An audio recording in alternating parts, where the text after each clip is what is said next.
Okay, I'm just waiting for the the YouTube to kick in.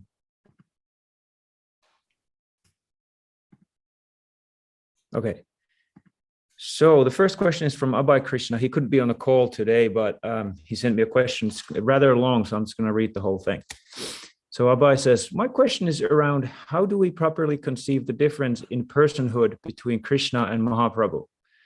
As devotees of them both, it's an interesting position as most bhaktas have just one focus of their love, Ram or Narayan, for example. In one sense, this is a lot simpler. Of course, there is only one supreme personality, but isn't it also true that Ramachandra, Narayan, and Krishna are, for all intents and purposes, completely different persons? So my question is, if we are trying to cultivate feelings for Krishna, is it okay to think quite literally sometimes that he and Mahaprabhu are the same person, the same target we try to love and have emotions for, as in Mahaprabhu is the same Krishna we love with the exact same emotional makeup and is just having almost a very extreme Leela where he dresses up in Radha's bhav? Can we think of them as not only one in the sense that Krishna and Ram are one and both different aspects or personalities of the Supreme, but with Krishna and Mahaprabhu that they are also one in personality and emotional makeup to an extent?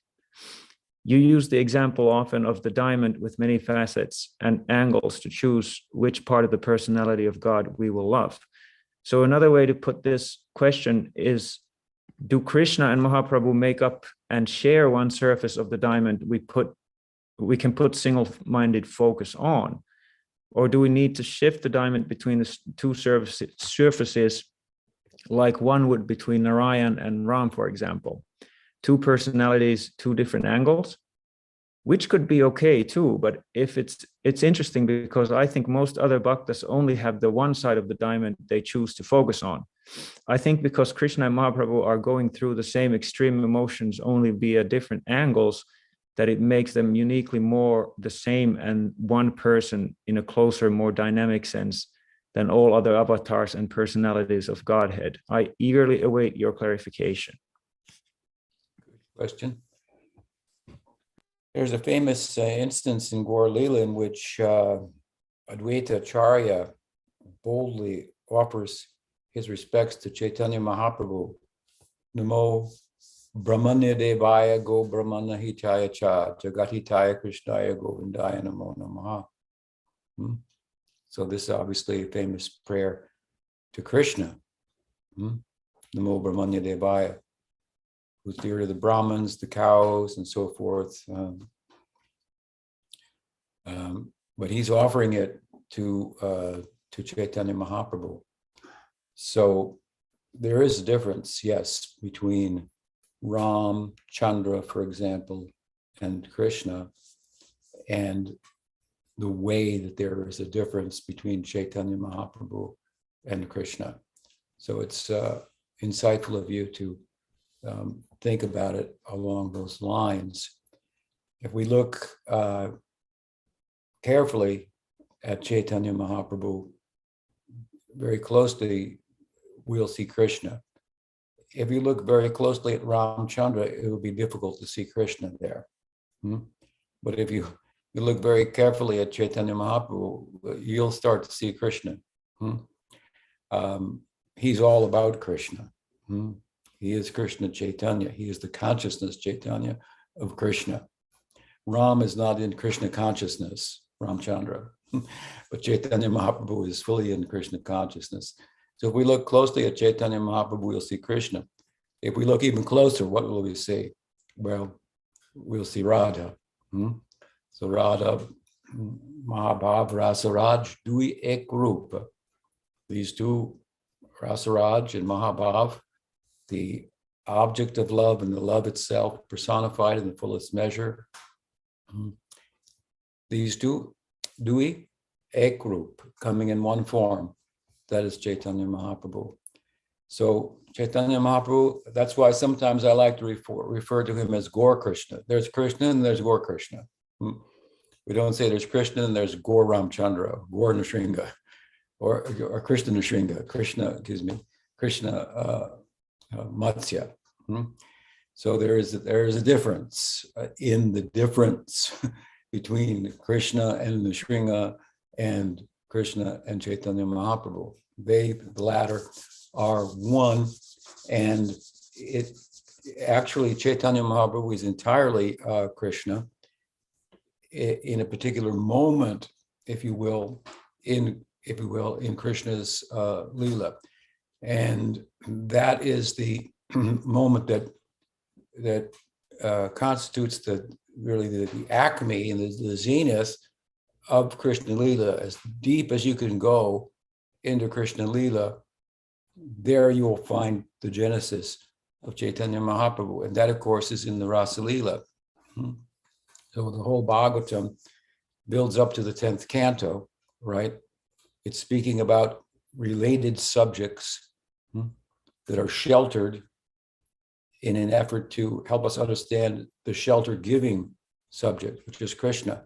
So Avatar Tattva, for example, is one of the sheltered subjects of the Bhagavatam, and Krishna is the shelter of the avatars. I mean, they come from him. There's the creation, there's so many 9 different sheltered topics, which are big topics. And these are largely the subjects of the earlier cantos leading up to the 10th canto, where the ashray, the shelter of all these sheltered topics, which are huge, is discussed, and he's just a cowherd boy, as it turns out. Well, not an ordinary cowherd boy is the point. That's why Prabhupada would emphasize, read the first 9 cantos, then study the 10th canto. So there, there's a progression.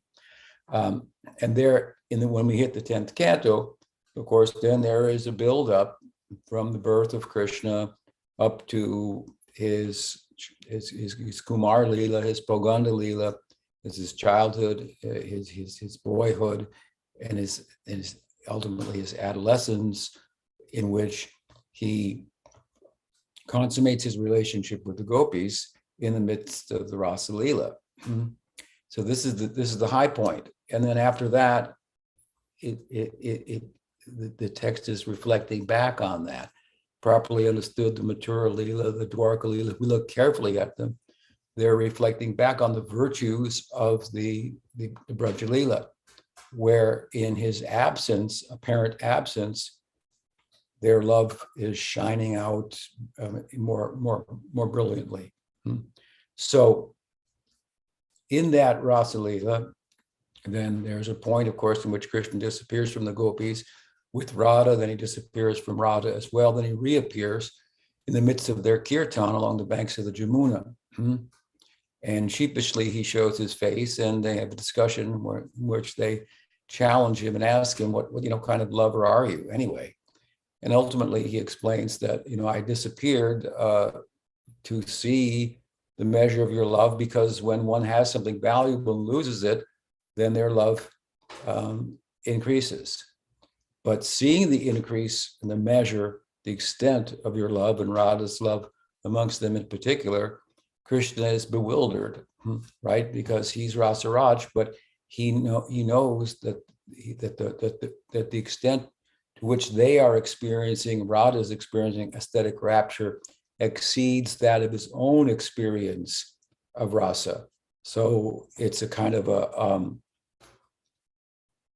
a existential crisis, if you will, for Krishna. I thought I was the king of rasa, but apparently there is something I don't know about rasa. So he has to, he's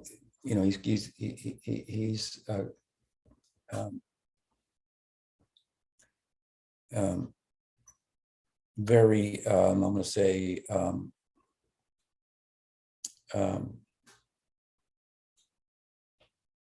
expert, capable, what's the word I'm looking for? But anyway, he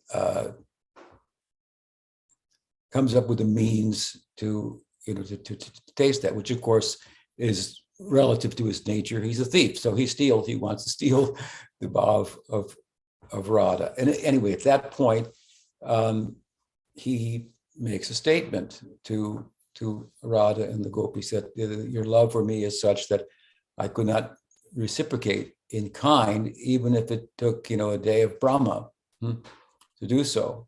your saintliness, your sadviness is its own reward.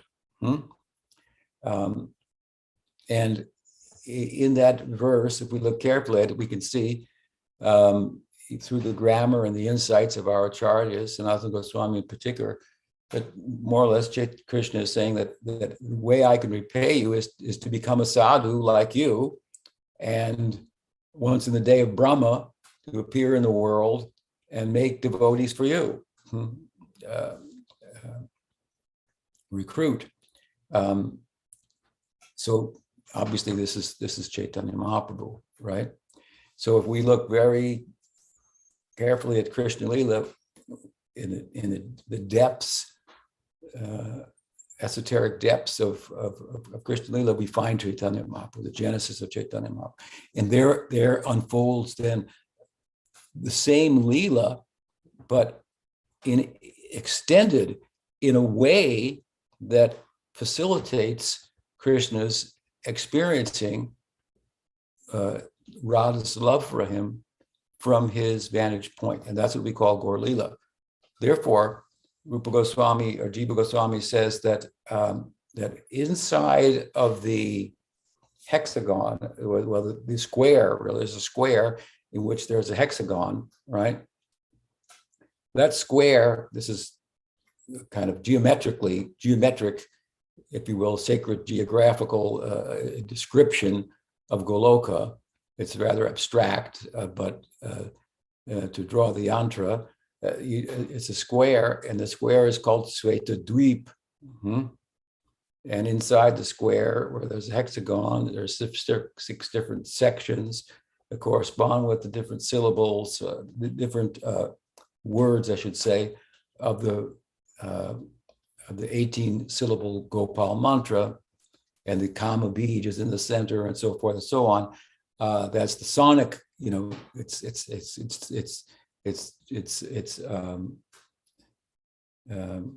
I don't want to say geographic, but geometric. What's the word I'm thinking of? Yeah, I guess it's geometric. And then there's the sonic description because the syllables are there. But anyway, and then there's the poetic, well, it's the lotus and so forth, and the petals. So anyway, inside the square, there's the lotus, there's the hexagon, and then there's the center, right? The pericarp of the lotus, or the center of the hexagon. And so inside the square, there's the center circle, and then there's outside the circle, which is still inside the square, and there's the inside the circle, which is also inside the square. The square is called Sweta Dweep, right? But Jiva Goswami explains that there's Sweta Dweep, and then there's Para Sweta Dweep. So the Para Sweta Dweep is the Sweta Dweep inside the inner circle. And Vrindavan Das Thakur said that this Leela in this Chaitanya Bhagavat of Chaitanya Mahaprabhu is in Navadweep, the abode for his Leela, is called Sweta Dweep. And in the future, this will be celebrated or told, revealed by other devotees. Well, Prabhupada did that. Prabhupada, he designed the cover, got an artist to depict it in India, of his Bhagavatam, the first canto, which he came to America with, in which the broad part of the focus is this like sky full of Vaikuntha planets, the center of which is this Sweta Dweep, which is Goloka. And there's Radha and Krishna in the middle. But if you look carefully at it, you see, it's just behind them there. In other words, the lotus within the lotus, if you will, there's Chaitanya Mahaprabhu performing Sankirtan. So Gaur Lila and Krishna Lila, they're the same. Ram Lila and Krishna Lila, they're different. They're different.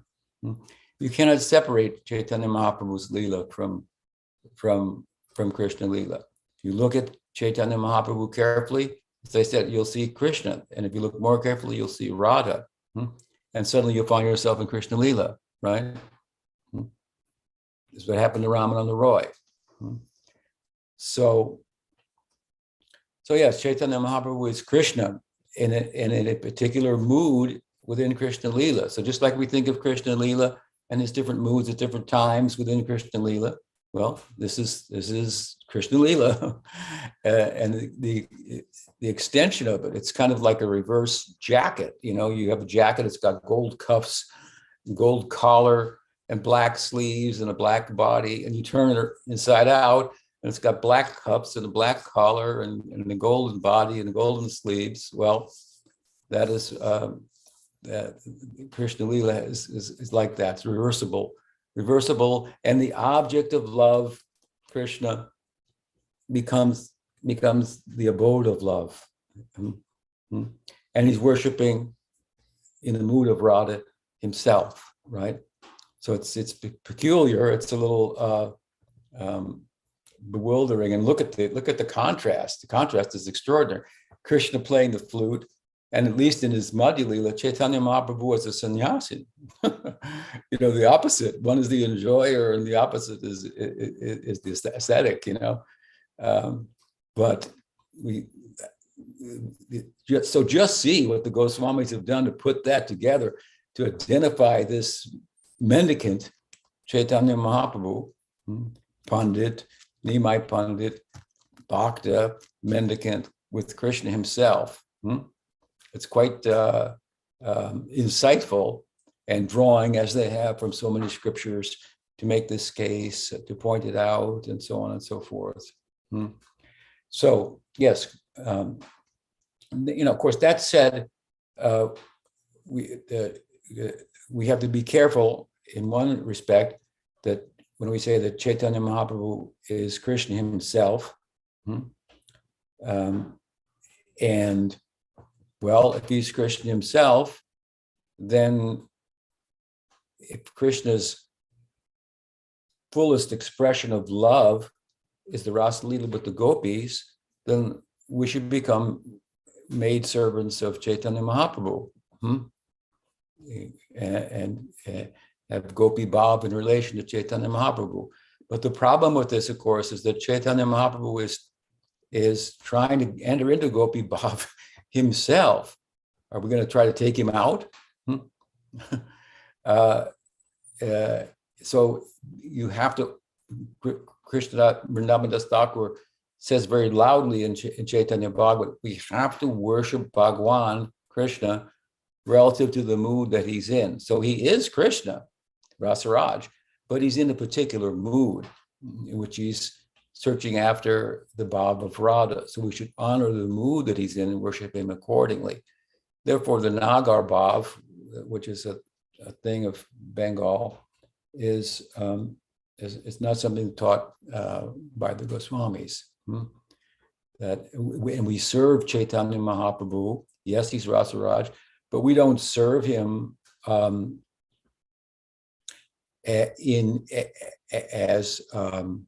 as gopis. We don't serve him as gopas, or as parents. We serve him all in dasya bhav. So he is Krishna in the mood of a devotee of Krishna. We call it his acharya lila, where he's showing the way. And so, in another sense, we see him as the supreme, along with Nityananda Prabhu, guru figures of Gaudiya Vaishnavism. And as they worship, we follow their example and worship. So we worship Chaitanya Mahaprabhu in Dasya Bhav, which begets Sakya Bhav in Krishna Lila, or Gopi Bhav in Krishna Lila. Therefore, properly say worship in Mayapur, live in Vrindavan. That would be the result. One is the practice, the other is the result, and the practice and the result are the same ultimately.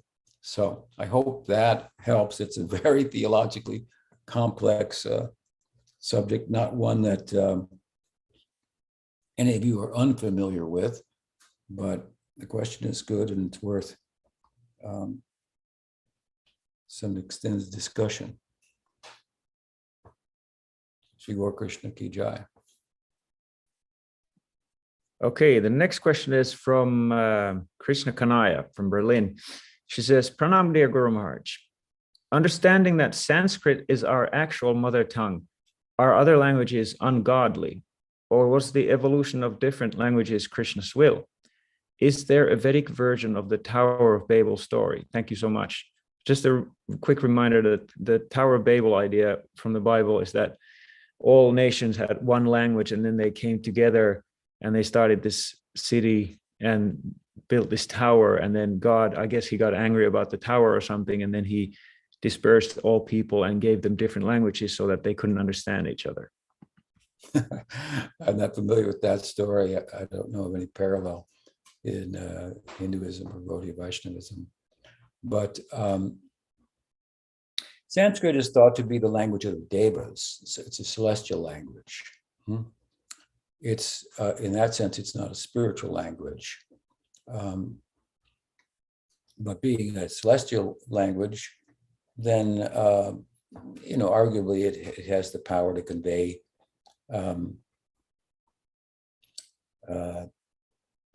insights about divinity that exceed the ordinary languages of the world. At the same time, of course, Chaitanya Mahaprabhu and Krishna himself, when they came to the world in their Prakat Leela, they spoke a local vernacular. I mean, Chaitanya Mahaprabhu spoke Bengali.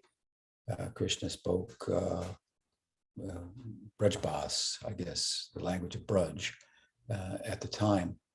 And they were, at the same time, familiar with Sanskrit. Obviously, Chaitanya Mahaprabhu knew Sanskrit. He was an expert in Sanskrit grammar and more, right? But his native language was Bengali. The Bengali used at the time is infused with Sanskrit words. It's called Sadhu Bhasha. So the Bengali Sadhu Bhasha, language of the sadhus at the time. But regardless, all of these are languages of the world. So in the world, well, we're going to have to, if we're going to use language to express, speak about divinity, we're going to have to use a particular language of the world to do so, which has its limitations. Some of these languages, let's say Sanskrit in particular, well, it may lend itself more to such. Bengali language lend itself more to enabling us to penetrate into the culture in which Chaitanya Mahaprabhu appeared, and so forth. So it's valuable to learn these languages, to be familiar with them. But they have their limitations, and so the language of that said, so the language of the spiritual world, the language of Vrindavan, is we want to say it's love. Love is the language. Their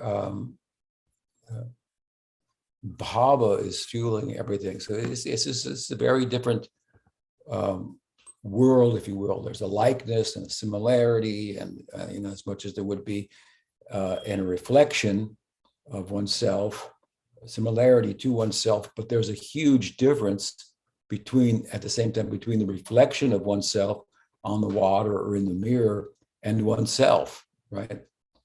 So the similarity is there, but the difference is glaring as well if we look closely at it. So there's a difference, and so therefore we want to appreciate the language of the scripture and understand its value and the fact that knowledge of it may enable us to access the text and the content there more so than if we're not familiar with the language. But these are all languages of the world, and the world we want to go to is beyond language. So beyond thought, where the Upanishads say, where thought and language go but return. They try to go there, but they can't. They can't.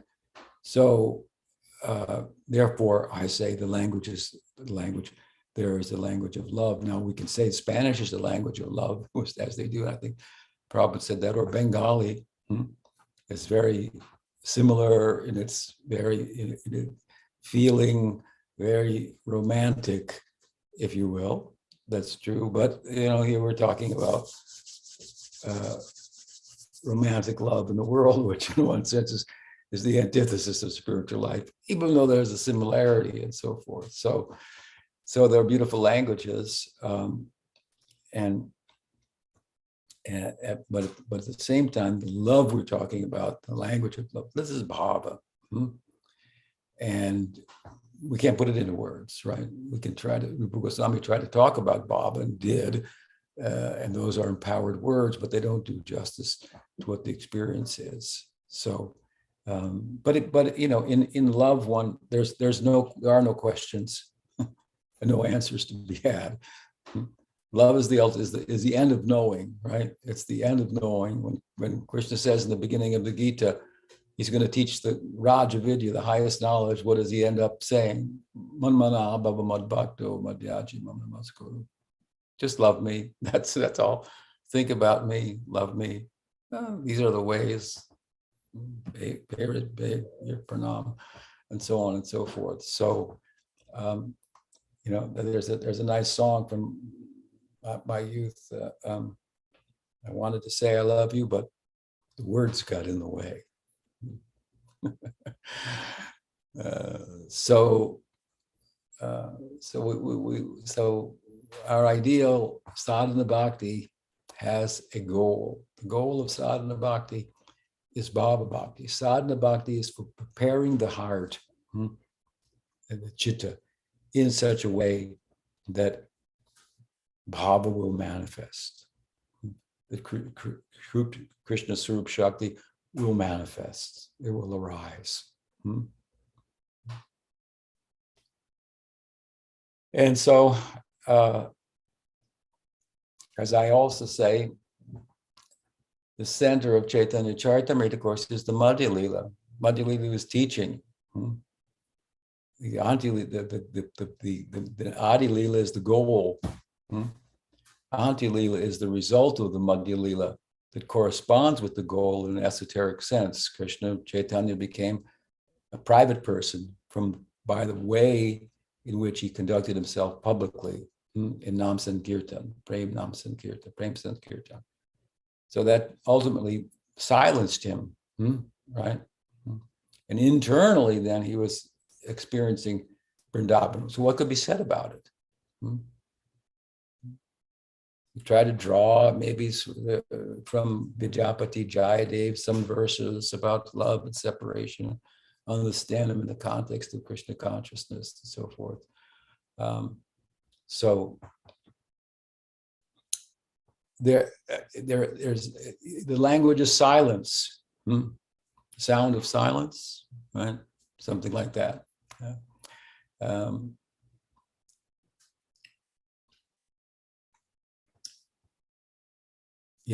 The sound of it sounds contradictory, but there's a sound to silence. That's what Krishna consciousness says. Misunderstood, then it's just silent, but Om Shanti Shanti Shanti. No. But there's a sound to silence, actually. That is Krishna consciousness. That is Harikatha in full sense. That is the village talk of the Braj Leela. We're told not to be preoccupied with gossip and village talk. Well, until you get there, then you can. That's the main topic, right? The gossip of Braj that we want to enter into. So again, there's a similarity in the reflection to the reality, but there's a huge difference at the same time. Another question? Ramesh, can I ask a follow-up question? Yeah. So what about the fact that it's said in the Vedas that the mantras that are comprised of Sanskrit are eternal and completely transcendental and pure? Yeah. Well, what their content is represented in sound, and through the sound one enters into them. So wouldn't it then be that any language could be a mantra, or no? if it's just a representation? Well, I think that we have the idea that, of course, well, let's talk about Krishna Nam, same principle, right? But it's not said to be Sanskrit. Sanskrit is like the outer way in which it appears. So it has just like Krishna appears in the world, appears to be an ordinary person. Depends but with what eyes you look at him. If your eyes tinged with the salve of love, then you'll see him everywhere. If you don't have love, you won't see him anywhere. Even if he's standing in front of you, you'll think, who's this? And Jarasan tried to kill him, or Kamsa, and so forth. Obviously, they're not seeing him. Prabhupada used to say, well, Krishna, only a few people really saw him. The Pandavas, so forth, his devotees understood him, but most people not. So there's an outer, just like the Dham. The Dham has a protomaya, this kind of like covering of the Dham. It covers its reality from the eyes of those who are not, or those who are not trying to see at first through the Shastra and with the ears, hearing, and then getting eyes. When you get those eyes, then you don't need to hear the scripture anymore. So it's similar. So Krishna Nam is Krishna himself. It's the sound, but the sound has an external side to it, right? So you could become expert in Sanskrit and vibrate the name of Krishna, and there are people that do that and have no devotion for Krishna whatsoever, right? That help? Yes, very much. Thank you. Okay, the next question is from Shyam Sundar, our illustrious interpreter. While I dress Dauji Gopal, I can't help but noticing how half of their jewelry comes from people who have lost faith in you over time, meaning Guru Maharaj, and I'm somewhat disturbed being reminded of them, or disturbed by the fact that this is what I'm using to decorate the deities. Luckily, I was already planning on making new wigs and jewelry, so none of this will be an issue in a few weeks. But I'm wondering about my feelings. Shouldn't I be generous and think that all these devotees are at least reaping the benefits of having their offerings used in the service of Krishna and Balaram? After all, those necklaces were offered with devotion at the time. And there's a little extra thing there. Let me see. Then he says, I guess my broader question is about how petty it would be to erase history, pictures, and items instead of learning from it and keep it as an example. First of all, I'd say there's not a lot of devotees who have made jewelry or done for Dauji Gopal in our Sangha. So it sounds like there's half the devotees, or so many devotees. So the way he presented it may be a little bit of give a distorted picture. But yeah, some devotees have left our Sangha over the years and so forth, and a couple of them have in the times that they were involved, contributed some jewelry or something to that effect. I think that there's two sides to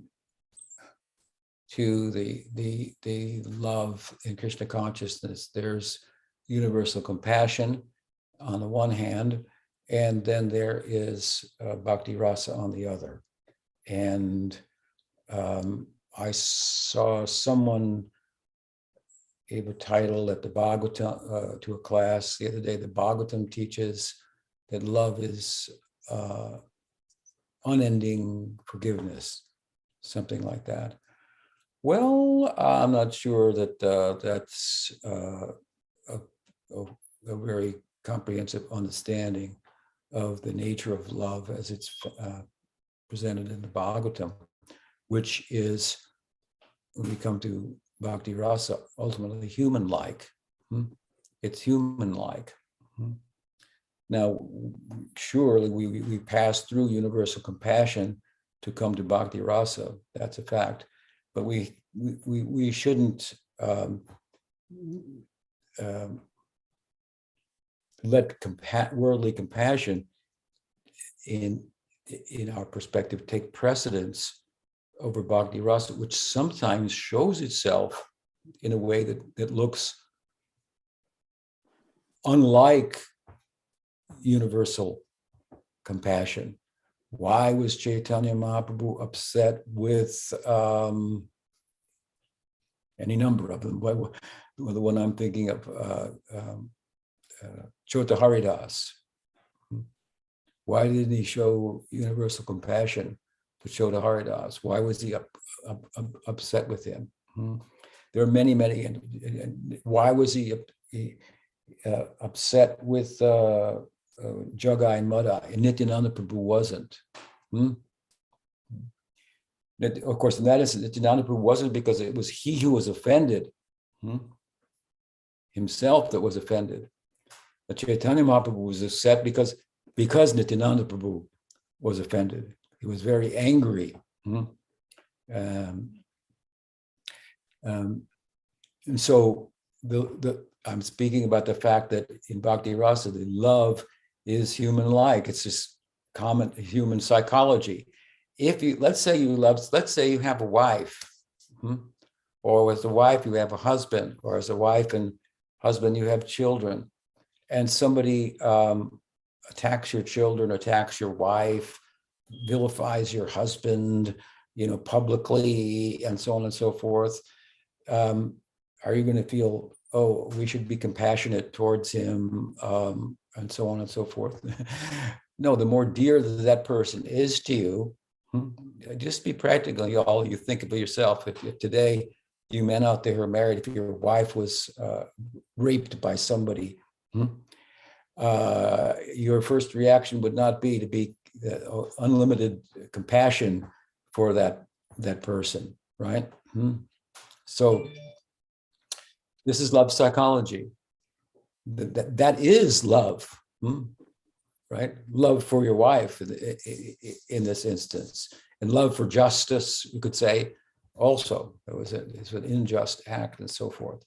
So we find this in Krishna Lila. Now, the wonderful thing about Bhakti Rasa, of course, is that when Chaitanya Mahaprabhu or Krishna is upset with someone, that is good for them, because whether Krishna is pleased with us, or our guru is pleased with us, or upset with us, that we can deal with. If they're indifferent to us, then that's a problem. If the guru becomes indifferent towards the disciple, then he or she thinks, what can I do? I can't save him. He's unteachable. But if he's upset with him, then he's upset because I love you and you're acting like this, and it's bad and it's not good for you. And parents love their children, but they get upset with them when they do something that's not in their own interest. So love has different ways in which it expresses itself when we look at the full picture, right? So we want to come full circle. We want to come out of the pettiness of material love, which is I love one person, which means I don't love the other person. I love one country, and I don't love the other, whatever may be the case. So two sides of the coin, they should be the same. So from that, we come to like universal love and compassion. But our ideal is beyond this as well. So we have to remember that. And it plays out within Vaishnavism. In Chaitanya Lila, for example, Chaitanya Mahaprabhu was upset with Balabhacharya in Jagannath Puri, and none of the devotees would entertain him, his audience. They avoided him. Chaitanya Mahaprabhu was upset with him. We are going to avoid him. That was their policy. Only Gadadhar Pandit gave in due to the fact that he was in like Rukmini Bhav. That's a higher thing. And Chaitanya Mahaprabhu wanted to see that Bhav in him. So in the heart, he orchestrated that. And Vallabha and Gadadhar Pandit gave audience to Vallabhacharya, which ultimately resulted in Vallabhacharya receiving the Radha Krishna mantra from Gadadhar Pandit, and as such, there is a form of Gopi Bhav in the Vallabha Sampradaya, along with Vatsalya Bhav. That's another issue, an interesting topic to be sure. But by and large, if Chaitanya Mahaprabhu hadn't arranged this and wanted to see that particular bhava in Puri, in Gadadhar Pandit, then he would not have entertained like all of the other devotees. They all avoided him like the plague. They didn't think, oh, Chaitanya Mahaprabhu was upset with him, but he's a devotee. We should be compassionate towards him. They didn't think that way, but they were compassionate. It's not that their avoidance of him was devoid of compassion, but their feelings for Chaitanya Mahaprabhu, let's say, I mean, he didn't really offend Chaitanya Mahaprabhu, but there are other instances in which Chaitanya Mahaprabhu was offended and the devotees take exception and so forth. It's hard, however, to find an example of a devotee that offends, unfortunately, in the literature. But we have lots of them in everyday life in this world. Lots of devotees that make offenses. That's the problem. But in Chaitanya Lila, well, the devotees aren't the ones that are making offenses. But it's kind of a similar thing. Mahaprabhu took exception to Vallabha's pride, if you will, expressed as, I have made a better commentary than Sridhar Swami. Please listen to it. And Chaitanya Mahaprabhu refused. So he disturbed Chaitanya Mahaprabhu, and everybody, all the followers of Chaitanya Mahaprabhu, avoided Vallabhacharya. But it's not that they didn't have compassion for them. So the compassion may show itself in different ways at different times. Now, in the case of yourself, Shyam Sundar, most of the devotees, you don't have universal compassion and you don't have bhakti rasa. So does any of this apply to either of you, to any of you is the question. But I think that it does. And I think that we have to think along these lines, and we have to also be very, practical. The feelings that we have, some of the devotees that you're talking about, a couple of them, the only couple, they did become very offensive. Now, how I think about them and how you think about them, maybe slightly different. Someone was very uncharitably speaking, let's say, very uncharitably about me the other day, and one of my disciples here, Vrindarani, was very upset about that. That they said that about Guru Maharaj, and I said, well, I kind of played it down and so forth. And she became upset. She said, well, if it was about Prabhupada, how would you feel? Then I said, oh yeah, I understand how you feel. I appreciate that. So I think that that your guru, in this case, Shyam Sundar, he has compassion for people, and you should respond in a way that feels natural for you with regard to your particular situation, worshiping the deity. Well, you shouldn't worship the deity with a disturbed mind. So if there's something in the service that disturbs your mind, then put that down. That's the first thing. If certain devotees have offended myself or other devotees that are dear to you, or Krishna, and so forth, then if we think about them in a way that constitutes being upset with them, mad at them, we shouldn't think that that's necessarily bad for them. You're a devotee. They were devotees. They offended. You're upset with them. Krishna, if you're upset with them, that will register with Krishna, and or it will register with your guru. Oh, they feel like this. It's actually a loving feeling. for your, superior. And then he, Krishna, or the guru, who has the capacity to have universal compassion, will feel compassion towards those persons. So you may foster the compassion that you yourself don't feel by expressing yourself in a way that corresponds with bhakti rasa, even though you don't have it, but is nonetheless a genuine manifestation or expression of love. I don't think that anyone who feels upset with devotees, like I have godbrothers that offended Prabhupada, I'm upset with them. It doesn't mean that I don't have compassion for them, but if they need to rectify themselves. As soon as they would, immediately we let them in the door. Oh, come back in. Okay. You feel like that. So if they care about you, the same devotees, they know you feel upset with them, then they won't want to remain in that position, perhaps, as well. So I don't think you should deny your feelings. And I think there are different ways to think about such situations, and we should go with them. And it depends how close we are to the offense, the offender and the offended.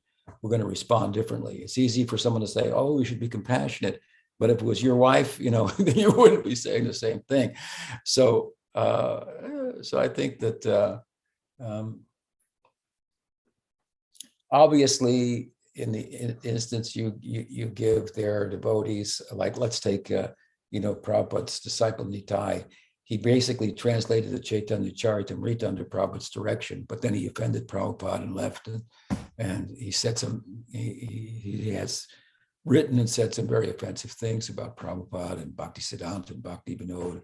But are we going to throw out the Chaitanya Charitamrita? Well, we don't have another translation, so we're not going to. But the situation may present itself, as it is in your case. So it depends how you feel on a particular day, how you're going to deal with that. And your feelings towards those devotees could go either way. But I think if you feel upset on a day, then you shouldn't offer the jewelry that person donated on that day. Another day you may feel differently. Does that help?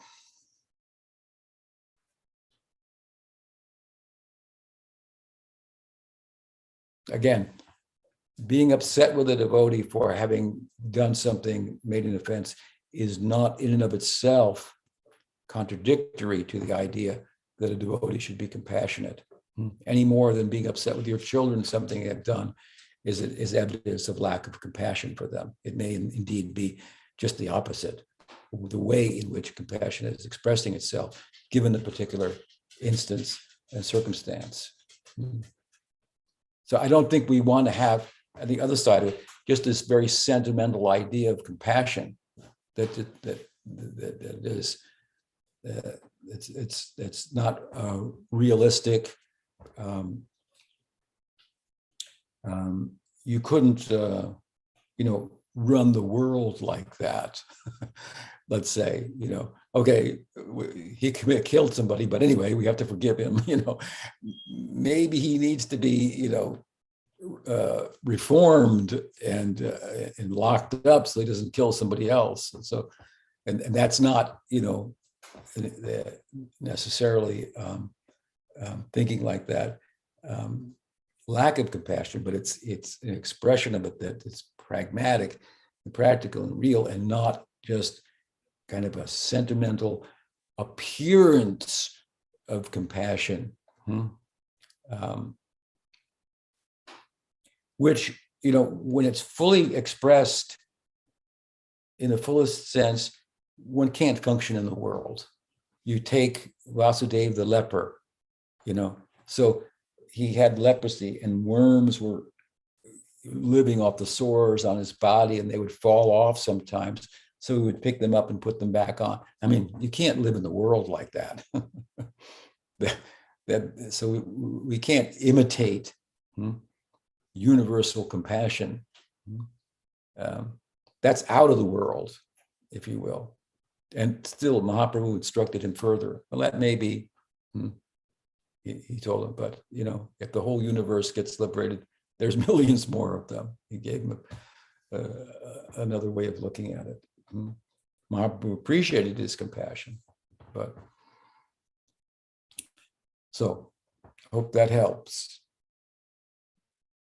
I had just a quick thought. It's almost like that's a form of spiritual bypassing to imitate that universal compassion. Yeah, that's true. That's So true. few devotees are actually there. The next question is a follow-up by Kanu Ram on the Krishna Nam answer. Krishna Nam answer?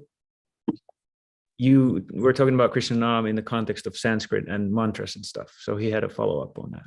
Who? Kanu Ram. Good morning, Guru Maharaj. Can't hear you. I can hear. Kanu Ram, do you have the English and mute original? Mm-mm. Okay.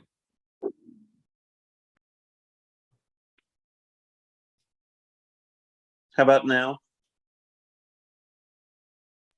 Guru Maharaj, did you choose English and mute original audio? Because I can hear Kanu Ram. Yeah, I chose English and mute original audio. Should I unmute the original? Oops. No, I just chose Spanish. How about now? Yeah, now I can hear you. Okay. So my question is about chanting Krishna Nam in English per se. I heard Prabhupada, some people asked Prabhupada about it, and I heard his response, and I don't know if I've ever heard you talk about it that way, but like, could a person chant the names of God in English in the form of a mantra and expect to have the same efficacy of chanting the Hare Krishna mantra in Sanskrit, so to speak? I think that you could say that theoretically that's the case, and we do find that in the subcontinent of India, where Gaudiya Vaishnavism was spread, it was adapted in different areas with nuance and so forth, like the Manipuri Gaudiya Vaishnavas, the Orissan Gaudiya Vaishnavas, and so forth. They're all a little different in their diet. They're a little different in the way they may do kirtan, or there's the famous deity that was found at the birthplace of Chaitanya Mahaprabhu when they excavated for the temple, following the vision of Bhaktivinoda Thakur, and the hoax of the deity was found.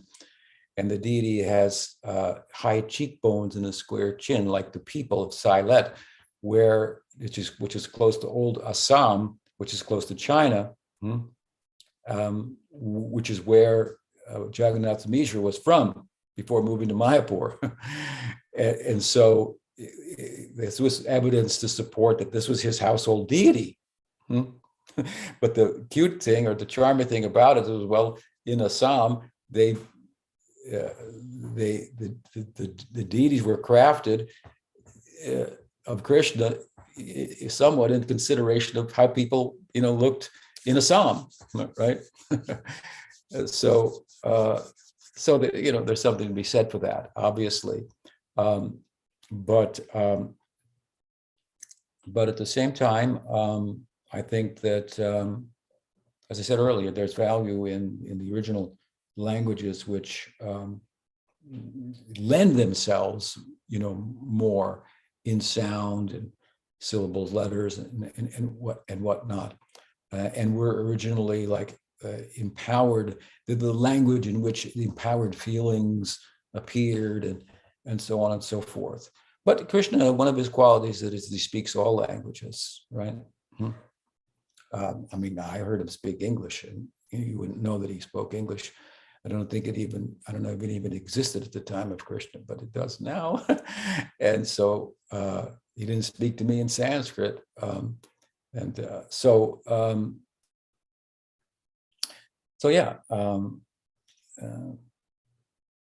I've seen that. Recently, I was asked to write something for a publication that by the disciples of Atulananda Maharaj in Chile.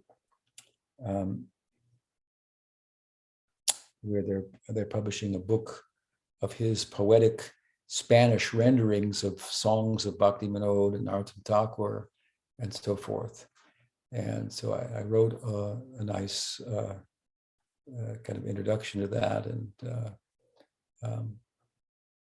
and appreciated so that they sing the songs there. And of course, it depends, on in this sense, with such songs, the ability of the translator to really convey, which requires understanding and feeling for the subject matter, to convey it in language, but it's possible. And you're talking about Krishna, the name of God, Krishna. I don't know how you would say Krishna in English. All attractive, all attractive, all attractive. I don't think that's as attractive as a mantra as Krishna. All attractive, all attractive, all attractive. Or some other English rendering of it, or in any other language. We're not recommended, to do that. So while there is a place for it in an extended sense, I think that the two syllables Krishna contain, there are things, there are ideas, there are feelings that other languages don't have the capacity to do justice to, in which case we should use the language that has been employed by great saints in the past to express those types of ideas. But to the extent to which our language lends itself to that expression, well, then it may be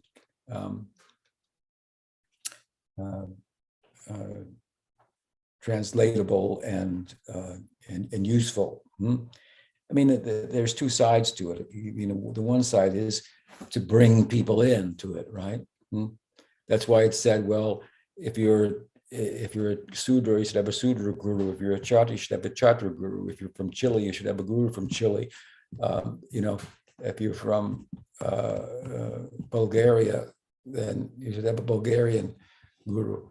Well, that's true from the relative point of view, because the cultural similarities will lend themselves to communication, right? And the guru needs to communicate the ideas. But of course, above and beyond that, from an absolute perspective, we need a spiritually qualified guru. So that's a secondary thing, right? You need a qualified guru. And then in the context of that, well, if he or she also is closer to us, like Prabhupada, I would see sometimes when some Indian boys were in the darshan and they were coming for the first time. And then after the darshan, Prabhupada would ask, so you understand? And they go, yes. And Prabhupada would go, okay. And then you would find him in the kitchen washing pots. Prabhupada would give the signal that if you understand, it means you should be washing pots or something like that, doing menial service. So they would be there. They would pick up on things that were more difficult for us to pick up on. There's just a knowing, right? So again, the value for us for learning some of the languages and cultures and so forth, and then the limits of them as well, giving the universality of what we're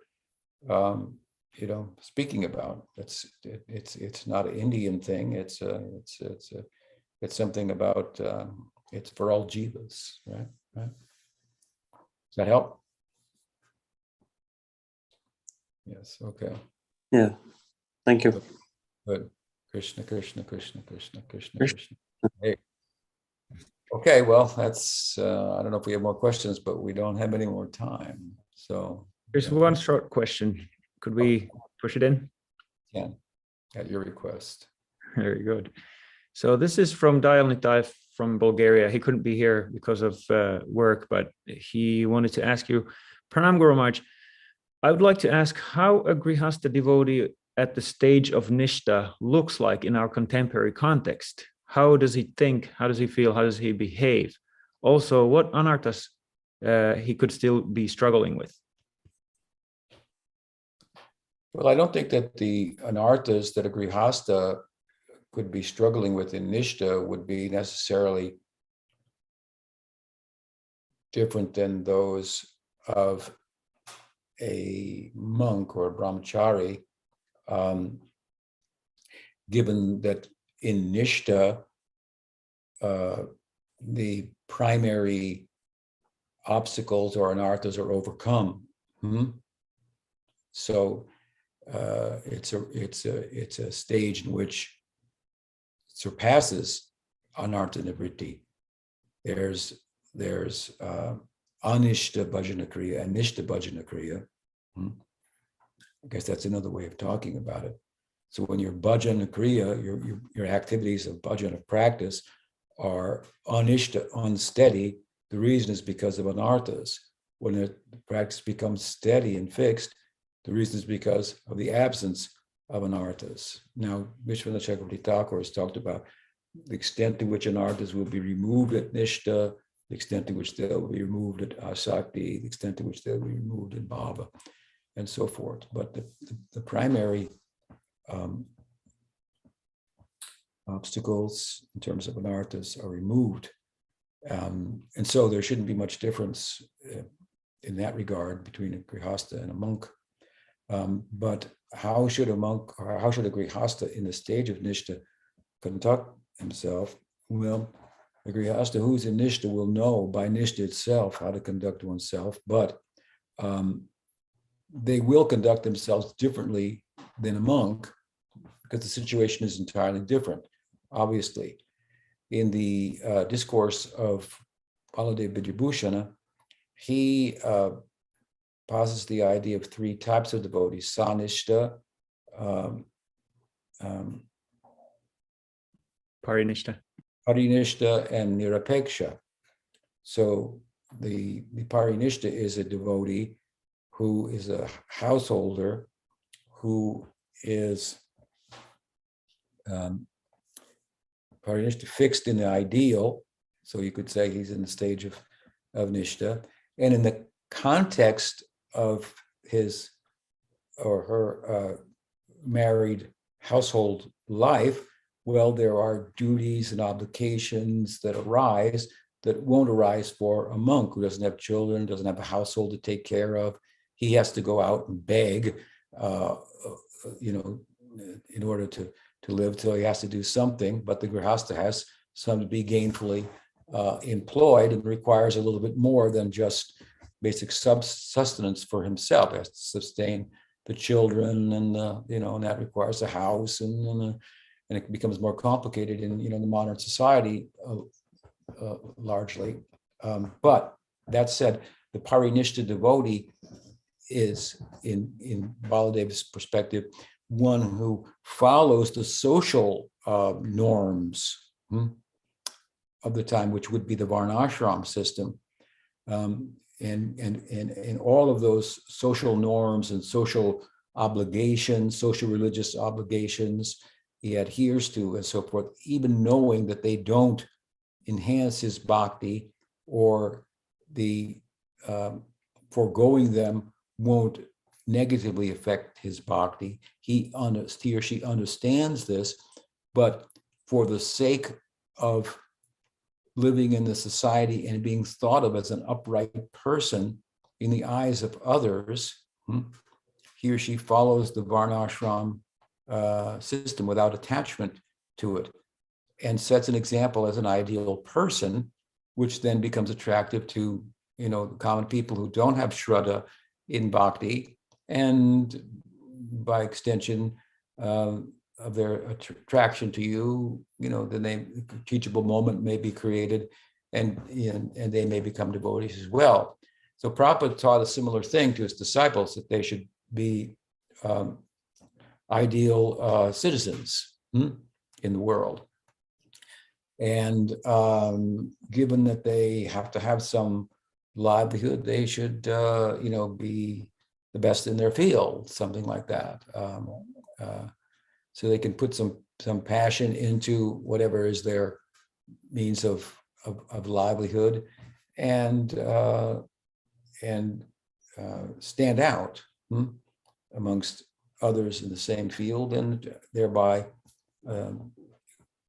attract people to themselves, so to speak, by that example, and create a teachable moment. This was his idea, basically. Now, we don't live in a varnashram society, and what it means to be an ideal citizen, well, there are obviously different political, opinions about that. Your left and your right and so forth. But I think that there are common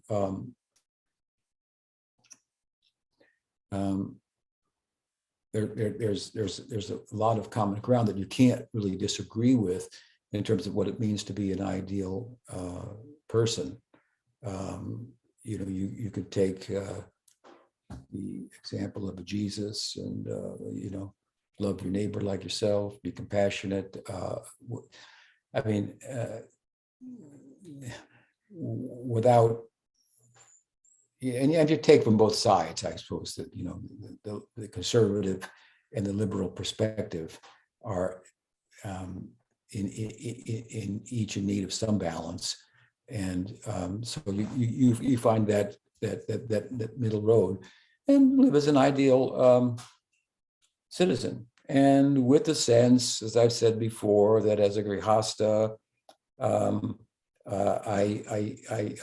need the company of a partner, and maybe together we need children to feel emotionally whole and complete. These are very, very powerful emotional, physical, human drives that are not just to be ignored. And that's the power of bhakti. You don't have to ignore them and become, mityacharas uchite, false, renunciate. The power of bhakti is that they can be lived out in a way that is conducive to bhakti. Bhakti has that power. Yoga, jnana, they don't. So we look at it as if I need a wife, I need a husband, we need children, and that these are helping me in such a way that certain aspects of my humanness that are powerful and draw on my mind are answered, and therefore they're an attendant or an assistant to my bhakti, because if my mind if without them, my mind would be distracted and I won't be able to focus on bhakti. So let me, see them therefore as worshipable aspects of my sadhana, that because I have this, therefore the problem is being solved, that makes my life more conducive, to bhakti. Then you live in a worshipable situation. But you have to really keep that, central focus, and not let it deteriorate into, as one of my God sisters once told Prabhupada, my service is going to be to raise Krishna conscious children. And Prabhupada said, that's not enough. So you have to be careful not to err on that side. What I'm talking about is, it's not an easy thing to do, but it requires nistha. And so, as I said earlier, when you're in nistha, you know what to do. So with that, we know what to do. Now that we know what to do, we'll stop for the day, and hopefully we'll get together next week. Go to Premanandi. Haribol. Srila Guru Maharaj ki jai. So one quick announcement. Next Thursday, there's a class by Dayal Nitai, and he's going to be speaking on how are our emotional wounds related to our anarthas. So kind of connected to this question somewhat that he asked today. And that's at, 10:30 Eastern time next Thursday. So hope to see you there. And I think that's it. Well, one thing I should mention is Guru Maharaj's Vyasa Puja and the Gaur Purnim festival is going to be in North Carolina the first weekend of extended weekend of March. So if you guys can make it there, that'd be fantastic. I can't unfortunately make it, but I hope a good chunk of you guys can make it. So we'll make a nice festival. Okay, that's it for this week. Let's get together next week again. Hari Hari Bol.